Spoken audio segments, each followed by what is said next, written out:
22 ਲੱਖ ਰੁਪਇਆ ਬੈਂਕ ਦੇ ਕੈਸ਼ੀਅਰ ਤੋਂ ਪਿਸਤੌਲ ਦੀ ਨੋਕ ਦੇ ਉੱਤੇ ਰੈਂਸਮ ਲੈ ਲੈਂਦੇ ਨੇ, ਉੱਥੋਂ ਲੁੱਟ ਕਰ ਲੈਂਦੇ ਨੇ। ਇਹ ਜਿਹੜੇ ਵੈਪਨ ਵੀ ਉਹਨਾਂ ਦੇ ਲਾਇਸੈਂਸੀ ਸੀਗੇ। ਇੱਕ ਵੈਪਨ ਉਹਦੇ ਫਾਦਰ ਦਾ ਸੀਗਾ ਔਰ ਇੱਕ ਉਹਦਾ ਆਪਣਾ ਸੀਗਾ। ਲਾਲਜੀਤ ਹੈ, ਇਹਦਾ ਤਾਂ ਜ਼ਿਮੀਂਦਾਰਾਂ ਦਾ ਕੰਮ ਹੈ, ਜ਼ਮੀਨ ਵਗੈਰਾ ਕਰਦੇ ਨੇ, ਖੇਤੀਬਾੜੀ ਦਾ ਕੰਮ ਹੈ। ਔਰ ਜਿਹੜਾ ਦੂਸਰਾ ਹੈਗਾ ਗਗਨਦੀਪ, ਇਹ ਵੈਸੇ ਗ੍ਰੈਜੂਏਟ ਹੈ, BA ਪਾਸ ਹੈ, ਲੇਕਿਨ ਵਿਲਾ ਟਾਈਪ ਹੈ।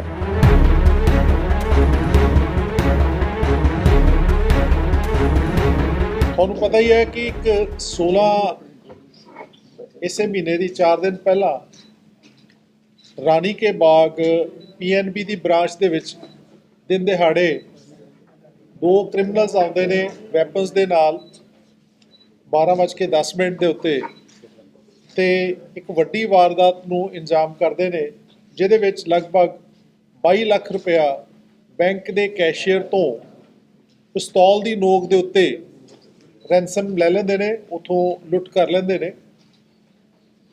ਜਿਹਦੇ ਵਿੱਚ ਅਸੀਂ ਬੈਂਕ ਮੈਨੇਜਰ ਦੀ ਸਟੇਟਮੈਂਟ ਦੇ ਉੱਤੇ ਉੱਥੇ ਪਰਚਾ ਦਿੱਤਾ ਔਰ ਉਸ ਪਰਚੇ ਤੋਂ ਬਾਅਦ ਉਹਦੀ ਇਨਵੈਸਟੀਗੇਸ਼ਨ ਸ਼ੁਰੂ ਕੀਤੀ। ਸਾਡੇ SP city Prabhjot Singh, CIA ਦੀਆਂ ਟੀਮਾਂ, SHO ਸਾਹਿਬਾਨ, ਅਸੀਂ ਉਸ ਵੇਲੇ ਫਿਰ ਇਹਦਾ ਪੂਰਾ ਜਿਹੜਾ ਇਨਵੈਸਟੀਗੇਸ਼ਨ ਜਿਹੜੀ ਹੈ ਉਹਨੂੰ ਸਟਾਰਟ ਕੀਤੀ ਔਰ 4 ਦਿਨ ਦੇ ਵਿੱਚ ਇਹ ਜਿਹੜੀ ਬੈਂਕ ਡਕੈਤੀ ਦਿਨ ਦਿਹਾੜੇ ਕੀਤੀ ਗਈ ਸੀ, ਉਹਦੇ ਵਿੱਚ ਜਿਹੜੇ ਦੋਵੇਂ ਕ੍ਰਿਮੀਨਲ, ਦੋਵਾਂ ਨੂੰ ਅਰੈਸਟ ਕਰ ਲਿਆ ਗਿਆ। ਜਿਹਦਾ ਇੱਕ ਦਾ ਨਾਮ ਹੈ ਲਾਲਜੀਤ ਸਿੰਘ, ਜੋ ਕੱਥੂ ਨੰਗਲ ਥਾਣੇ ਦਾ ਵਸਨੀਕ ਹੈ, ਔਰ ਦੂਸਰਾ ਜਿਹੜਾ ਗਗਨਦੀਪ ਸਿੰਘ, ਜਿਹੜਾ ਮਜੀਠਾ ਰੋਡ ਅੰਮ੍ਰਿਤਸਰ ਦਾ ਵਸਨੀਕ ਹੈ। ਇਹ ਦੋਵਾਂ ਨੂੰ ਅਰੈਸਟ ਕਰ ਲਿਆ। ਉਸ ਦਿਨ ਜਿਹੜੀ ਉਹਨਾਂ ਦੇ ਨਾਲ ਵੈਪਨ ਸੀਗਾ, ਵੈਪਨ ਵੀ ਰਿਕਵਰ ਕਰ ਲਿਆ ਔਰ ਜਿਹੜੇ ਵਾਹੀਕਲ ਤੇ ਆਏ ਉਹਨਾਂ ਨੇ 2 ਵਾਹੀਕਲ ਇਸ ਸਾਰੇ ਇੰਜਾਮ ਕਰਨ ਵਾਸਤੇ 2 ਵਾਹੀਕਲ ਯੂਜ਼ ਕੀਤੇ। ਮੌਕੇ ਤੇ ਉਹ ਸਕੂਟੀ ਤੇ ਆਏ ਔਰ ਇਨਵੈਸਟੀਗੇਸ਼ਨ ਨੂੰ ਭੁਲੇਖਾ ਪਾਉਣ ਲਈ ਉਹਨਾਂ ਨੇ ਕੁਝ ਦੂਰ ਬਾਅਦ ਜਿਹੜੀ ਉਹ ਗੱਡੀ ਛੱਡ ਕੇ ਇੱਕ ਕਰੂਜ਼ ਜਿਹੜੀ ਹੈ ਉਹ ਜਿਹੜੀ ਉਹਨਾਂ ਦੀ ਆਪਣੀ ਸੀਗੀ ਉਹਦੇ ਵਿੱਚ ਗਏ। ਉਹ ਦੋਵੇਂ ਹੀ ਗੱਡੀਆਂ ਵੀ ਬਰਾਮਦ ਕਰ ਲਈਆਂ ਗਈਆਂ। ਸੋ ਉਸ ਦਿਨ ਜਿਹੜੇ ਉਹਨਾਂ ਨੇ ਕੱਪੜੇ ਪਾਏ ਹੋਏ ਸੀਗੇ, ਜੋ ਕੈਪ, ਜੋ ਉਹਨਾਂ ਨੇ ਆਪਣਾ ਮੂੰਹ ਛੁਪਾਉਣ ਲਈ ਜੋ ਵੀ ਰੱਖਿਆ ਹੋਇਆ ਸੀਗਾ, ਉਹ ਕੱਪੜੇ ਵੀ ਰਿਕਵਰ ਕਰ ਲਿਆ। ਕਹਿਣ ਤੋਂ ਭਾਵ ਹੈ ਕਿ ਜਿਹੜੀ ਟੋਟਲ ਇਨਵੈਸਟੀਗੇਸ਼ਨ ਦੇ ਵਿੱਚ ਮੁਲਜ਼ਮ ਦੋਵੇਂ, ਵੈਪਨ ਦੋਵੇਂ ਔਰ ਦੋਵੇਂ ਵਾਹੀਕਲਸ ਔਰ ਜੋ ਦਿਨ ਉਹਨਾਂ ਨੇ ਹੁਲੀਆ ਬਣਾਇਆ ਹੋਇਆ ਸੀਗਾ, ਕੱਪੜੇ ਪਾਏ ਹੋਏ ਸੀਗੇ, ਉਹ ਸਾਰੇ, ਔਰ ਜੋ ਲੁੱਟ ਦੀ ਰਕਮ ਪਾਈ ਜਿਹੜੀ ਹੈ 100% ਜਿਹੜੀ ਹੈ ਉਹ ਰਿਕਵਰ ਹੋ ਗਈ ਹੈ। 22 ਲੱਖ 1,000 ਸਮਥਿੰਗ ਸੀਗਾ, ਉਹ ਰਿਕਵਰ ਹੋ ਗਈ ਹੈ। ਸੋ ਇਹਦੇ ਨਾਲ ਜਿਹੜਾ ਇੱਕ ਵੱਡਾ ਤੁਸੀਂ ਇਹ ਕਹਿ ਸਕਦੇ ਹੋ ਕਿ ਇੱਕ ਜਿਹੜਾ ਅੰਮ੍ਰਿਤਸਰ ਦੇ ਵਿੱਚ ਇਹੋ ਜਿਹੀ ਜਿਹੜੀ ਲੁੱਟ ਸੀਗੀ ਦਿਨ ਦਿਹਾੜੇ ਕੀਤੀ, ਉਹ ਬਹੁਤ ਹੀ ਪ੍ਰੋਫੈਸ਼ਨਲ ਵੇ ਦੇ ਨਾਲ, ਬਹੁਤ ਹੀ ਜਲਦੀ ਵਿਦਨ 4 ਡੇਜ਼, ਤਾਂ ਕਿ ਉਹਨਾਂ ਨੂੰ ਕੋਈ ਮੌਕਾ ਨਾ ਮਿਲੇ ਭੱਜਣ ਦਾ। ਔਰ ਇੱਥੇ ਮੈਂ ਕਹਿਣਾ ਚਾਹਾਂਗਾ ਕਿ ਸਾਡੇ ਜਿਹੜੇ ਮੁਲਾਜ਼ਮ ਜਿਨ੍ਹਾਂ ਨੂੰ ਹੁਣੇ ਆਪਾਂ ਸਰਟੀਫਿਕੇਟ ਵੀ ਕੀਤਾ ਹੈ, ਬਹੁਤ ਮਿਹਨਤ ਦੇ ਨਾਲ ਦਿਨ ਰਾਤ ਲਾ ਕੇ ਸਾਰੀਆਂ ਹੀ ਟੈਕਨੀਕਲ ਟੀਮਾਂ, ਸਾਰੀਆਂ ਹੀ ਸਾਡੇ ਜਿਹੜੇ SHO ਸਾਹਿਬਾਨ ਪਲੱਸ ਉਹਨਾਂ ਦੇ ਥੱਲੇ ਜਿਹੜੀਆਂ ਟੀਮਾਂ ਸੀ, ਮੈਂ ਉਦੋਂ ਵੀ ਕਿਹਾ ਸੀਗਾ ਕਿ ਅਸੀਂ 10 ਟੀਮਾਂ ਫਾਰਮੂਲੇਟ ਕੀਤੀਆਂ ਨੇ, ਡਿਫਰੈਂਟ ਟਾਸਕਿੰਗ ਦਿੱਤੀਆਂ, ਕਿਉਂਕਿ ਬਿਲਕੁਲ ਬਲਾਈਂਡ ਇਹ ਇੱਕ ਵਾਰਦਾਤ ਸੀਗੀ ਜਿਹਦੇ ਵਿੱਚ ਅਸੀਂ ਡਿਫਰੈਂਟ ਥਿਊਰੀਜ਼ ਦੇ ਉੱਤੇ ਵਰਕ ਕਰ ਰਹੇ ਸੀਗੇ ਕਿ ਕਿਉਂ ਆਏ। ਔਰ ਤੁਹਾਨੂੰ ਉਦੋਂ ਵੀ ਯਾਦ ਹੈ ਕਿ ਜਦੋਂ 12:10 ਤੇ ਹੋਈ ਤੇ ਅਸੀਂ ਜਿਹੜੇ ਸਾਡੇ ਬੀਟ ਇੰਚਾਰਜ ਵੀ ਉਸ ਦਿਨ 11:30 ਦੇ ਉੱਤੇ ਉਸ ਬੈਂਕ ਜਾਂਦੇ ਨੇ ਔਰ ਉਹਨਾਂ ਦੇ ਰਜਿਸਟਰ ਦੇ ਵਿੱਚ ਵੀ ਅੰਦਰਾਜ਼ ਕਰਦੇ ਨੇ। ਔਰ ਉਦੋਂ ਉਹਨਾਂ ਨੇ ਨੋਟਿਸ 'ਚ ਵੀ ਲਿਆਂਦਾ ਸੀਗਾ ਕਿ ਇੱਥੇ ਸਿਕਿਉਰਿਟੀ ਗਾਰਡ ਨਹੀਂ ਹੈ ਔਰ ਤੁਹਾਡੇ ਜਿਹੜੇ ਅਲਾਰਮ ਨਹੀਂ ਵੱਜ ਰਹੇ, ਲੇਕਿਨ 12:10 ਤੇ ਵਾਰਦਾਤ ਹੁੰਦੀ ਹੈ। ਔਰ ਇਹ ਅਸੀਂ ਵਿਦਨ 4 ਡੇਜ਼, ਮੇਰੇ ਖਿਆਲ ਕੋਈ ਵੀ ਜਿਹੜੀ ਹੈ ਇਨਵੈਸਟੀਗੇਸ਼ਨ, ਚਾਹੇ ਸਕਾਟਲੈਂਡ ਪੁਲਿਸ ਵਰਗੀ ਨਾਲੋਂ ਵੀ ਵਧੀਆ ਜਿਹੜੀ ਹੈ ਉਹ ਪੰਜਾਬ ਪੁਲਿਸ ਨੇ ਆਪਣੀ ਫਿਰ ਇੱਕ ਵਾਰ ਫਿਰ ਜਿਹੜੀ ਆਪਣੀ ਪ੍ਰੋਫੈਸ਼ਨਲਿਜ਼ਮ, ਦਲੇਰੀ ਔਰ ਹਾਰਡ ਵਰਕ ਦਾ ਇੱਕ ਮੁਲਾਜ਼ਾ ਕਰਦੇ ਹੋਏ ਇਹ ਸਾਰੇ ਹੀ ਸਾਡੇ ਜਿਹੜੇ ਮੁਲਾਜ਼ਮ ਉਹਨਾਂ ਨੇ ਆਪਣੀ ਇਹ ਜਿਹੜੀ ਹੈ ਕਾਰਵਾਈ ਕੀਤੀ ਹੈ। ਇਹ ਸਾਰੇ ਆਪਰੇਸ਼ਨ ਦੇ ਵਿੱਚ ਲਗਭਗ 40, ਕਿਉਂਕਿ ਇੰਨੀਆਂ ਜ਼ਿਆਦਾ ਟਾਸਕਿੰਗ ਸੀਗੀਆਂ, 10 ਟੀਮਾਂ ਸੀਗੀਆਂ, ਉਹਨਾਂ ਦੇ ਵਿੱਚ ਸਾਡੇ ਕੋਈ 40 ਕੁ ਮੁਲਾਜ਼ਮ ਇੰਸਪੈਕਟਰ SHO ਤੋਂ ਲੈ ਕੇ ਥੱਲੇ ਕਾਂਸਟੇਬਲ ਤੱਕ ਉਹਨਾਂ ਨੇ ਇਹ ਮਸ਼ੱਕਤ ਕੀਤੀ ਹੈ। ਔਰ ਲਗਭਗ 35 ਕਿਲੋਮੀਟਰ ਦਾ ਜਿਹੜਾ ਉਹ ਸਮਝ ਲਓ ਵੀ ਇੱਥੋਂ ਵਾਰਦਾਤ ਵਾਲੀ ਜਗ੍ਹਾ ਤੋਂ ਲੈ ਕੇ ਜਿੱਥੇ ਉਹ ਗਏ ਨੇ ਉਹਦਾ ਪਿੱਛਾ ਕੀਤਾ, ਡਿਫਰੈਂਟ ਤਰੀਕੇ ਦੇ ਨਾਲ ਪਿੱਛਾ ਕੀਤਾ। ਬਹੁਤ ਸਾਰਾ ਟੈਕਨੀਕਲ ਡਾਟਾ ਲਿਆ ਗਿਆ, ਬਹੁਤ ਸਾਰੀਆਂ ਜਿਹੜੀਆਂ ਉਹ ਉਹਨਾਂ ਦੇ ਨਾਲ ਅਸੀਂ ਦੇਖਦੇ ਹੋਇਆ ਇਹ ਕੀਤਾ। ਉਹ 40 ਜਿਹੜੇ ਸਾਡੇ ਜਿਹੜੇ ਆਫੀਸ਼ੀਅਲ ਸੀਗੇ ਉਹਨਾਂ ਨੂੰ ਵੀ ਅੱਜ ਆਪਾਂ ਆਨਰ ਕੀਤਾ, ਸਰਟੀਫਿਕੇਟ ਦੇ ਕੇ ਵੀ, ਕੈਸ਼ ਰਿਵਾਰਡ ਵੀ ਹੋਏਗਾ ਔਰ ਇਹਨਾਂ ਦੀਆਂ ਜੋ ਬਣਦੀਆਂ ਅੰਦਰ ਕੌਣ ਗਿਆ ਸੀ ਸਰ? ਦੋਵਾਂ ਚੋਂ ਇੱਕ ਬਾਹਰ ਰਿਹਾ ਸੀਗਾ। ਇਹਦੇ 'ਚ ਗਗਨਦੀਪ ਸਿੰਘ ਜਿਹੜਾ ਗਗਨ ਸਿੰਘ ਹੈ ਉਹ ਅੰਦਰ ਗਿਆ ਸੀਗਾ। ਔਰ ਇੱਥੇ ਮੈਂ ਇਹ ਵੀ ਦੱਸਣਾ ਚਾਹਾਂਗਾ ਕਿ ਇਹ ਜਿਹੜੇ ਵੈਪਨ ਵੀ ਉਹਨਾਂ ਦੇ ਲਾਇਸੈਂਸੀ ਸੀਗੇ। ਇੱਕ ਵੈਪਨ ਉਹਦੇ ਫਾਦਰ ਦਾ ਸੀਗਾ ਔਰ ਇੱਕ ਉਹਦਾ ਆਪਣਾ ਸੀਗਾ, ਮਤਲਬ ਦੋਵਾਂ ਦੇ ਹੀ ਲਾਇਸੈਂਸੀ ਵੈਪਨ ਸੀਗੇ ਗਗਨ ਦਾ। ਔਰ ਦੂਜੇ ਨੰਬਰ 'ਤੇ ਜਿਹੜੀ ਉਹ ਸਕੂਟੀ ਵਰਤੀ ਗਈ ਸੀਗੀ ਉਹ ਵੀ ਉਹਨਾਂ ਦੇ ਨਾਂ ਸੀਗੀ। ਔਰ ਸ਼ੈਵਰਲੇਟ ਦੀ ਜਿਹੜੀ ਕਰੂਜ਼ ਗੱਡੀ ਹੈ ਉਹ ਵੀ ਅਸੀਂ ਰਿਕਵਰ ਬਹੁਤ ਸ਼ਾਤਰ ਤਰੀਕੇ ਦੇ ਨਾਲ ਉਹਨਾਂ ਨੇ ਭੁਲੇਖਾ ਪਾਉਣ ਲਈ ਕੁਝ ਕਿਲੋਮੀਟਰ ਤੋਂ ਬਾਅਦ 10-15 ਕਿਲੋਮੀਟਰ ਤੋਂ ਬਾਅਦ ਸਕੂਟੀ ਦੇ ਐਕਸਚੇਂਜ ਕਰਕੇ ਜਿੱਥੇ ਪਹਿਲਾਂ ਹੀ ਗੱਡੀ ਖੜੀ ਕੀਤੀ ਹੋਈ ਸੀਗੀ ਉਹਦੇ ਵਿੱਚ ਆਪਣੇ ਆਪ ਨੂੰ ਚੇਂਜ ਕਰ ਲਿਆ ਤਾਂ ਕਿ ਅਸੀਂ ਜੇ ਸਕੂਟੀਆਂ ਵੀ ਚੈੱਕ ਕਰਦੇ ਰਹੀਏ ਤੇ ਉਹ ਗੱਡੀ ਆਪਦੀ ਜਿਹੜੀ ਹੈ ਉਹ ਚੇਂਜ ਕਰ ਲਈ। ਲੇਕਿਨ ਕੋਈ ਬੈਂਕ ਵਾਲੇ ਦੀ ਸ਼ਮੂਲੀਅਤ ਸਾਹਮਣੇ ਆਈ ਨਹੀਂ। ਦੇਖੋ ਕਿ ਉਹਨਾਂ ਨੇ ਕੋਈ ਅਲਾਰਮ ਨਹੀਂ ਚੱਲਿਆ ਤੇ ਕੋਈ ਬੈਂਕ ਵਾਲੇ ਦੀ ਮੁਲਾਜ਼ਮ ਦੀ ਕੋਈ ਸ਼ਮੂਲੀਅਤ ਸਾਹਮਣੇ ਆ ਰਹੀ। ਦੇਖੋ ਇਨੀਸ਼ੀਅਲ ਸਟੇਜ ਤੇ ਤਾਂ ਹਾਲੇ ਕਿਉਂਕਿ ਅਰੈਸਟ ਕੀਤਾ ਅੱਜ ਸਵੇਰੇ, ਹਾਲੇ ਕੋਈ ਇਹੋ ਜਿਹੀ ਸ਼ਮੂਲੀਅਤ ਕਿਉਂਕਿ ਬਾਕੀ ਇਨਵੈਸਟੀਗੇਸ਼ਨ ਦਾ ਮਸਲਾ ਹੈਗਾ, ਉਹਨਾਂ ਦੀ ਸਾਰੀ ਪੁੱਛਗਿੱਛ ਹੋਏਗੀ। ਲੇਕਿਨ ਇਨੀਸ਼ੀਅਲ ਤੌਰ ਦੇ ਉੱਤੇ ਉਹਨਾਂ ਦਾ ਕਹਿਣ ਤੋਂ ਇਹ ਸੀਗਾ ਕਿ ਇੱਥੇ ਕਿਉਂਕਿ ਗਾਰਡ ਨਹੀਂ ਸੀਗਾ ਸੋ ਉਹਨਾਂ ਨੇ ਇਹ ਜਿਹੜੀ ਹੈ ਵਾਰਦਾਤ ਅੰਜਾਮ ਦਿੱਤੀ ਹੈ।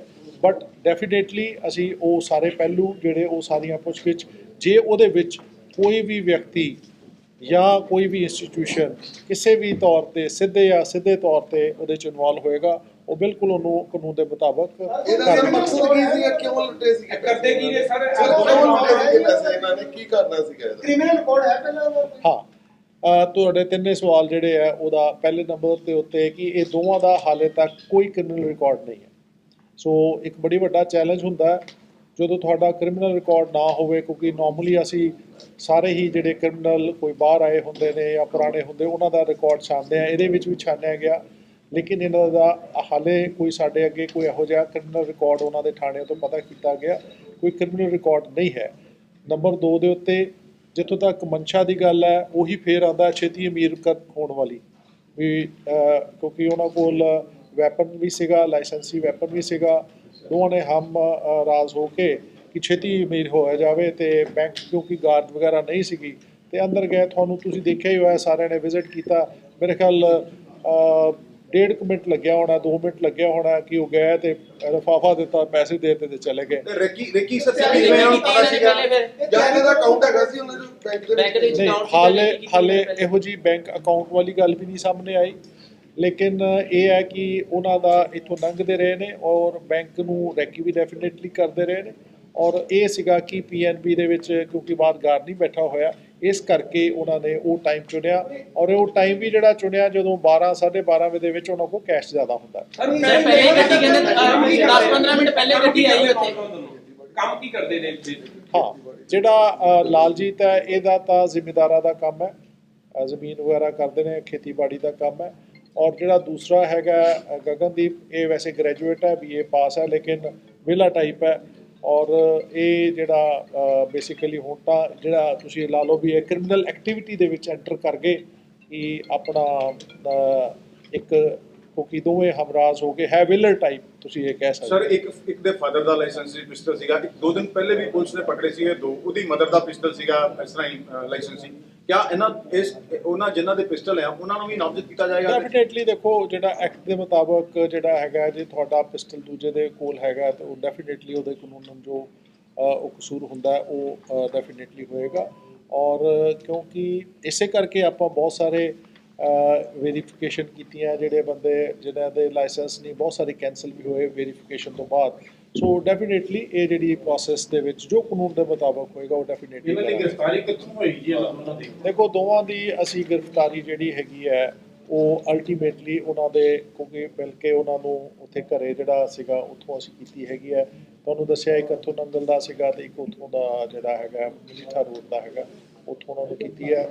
ਉਹਦੇ ਵਿੱਚ ਬਾਕੀ ਗੱਲਾਂ ਕਿੱਥੇ ਰਹਿ ਕਿਵੇਂ ਰਹਿ ਉਹ ਸਾਡੀ ਇਨਵੈਸਟੀਗੇਸ਼ਨ ਦਾ ਪਾਰਟ ਹੈ। ਆਪਸ ਦੇ ਵਿੱਚ ਸਰ ਇਹਨਾਂ ਦਾ ਕਦੋਂ ਦਾ ਕਨੈਕਸ਼ਨ ਸੀ?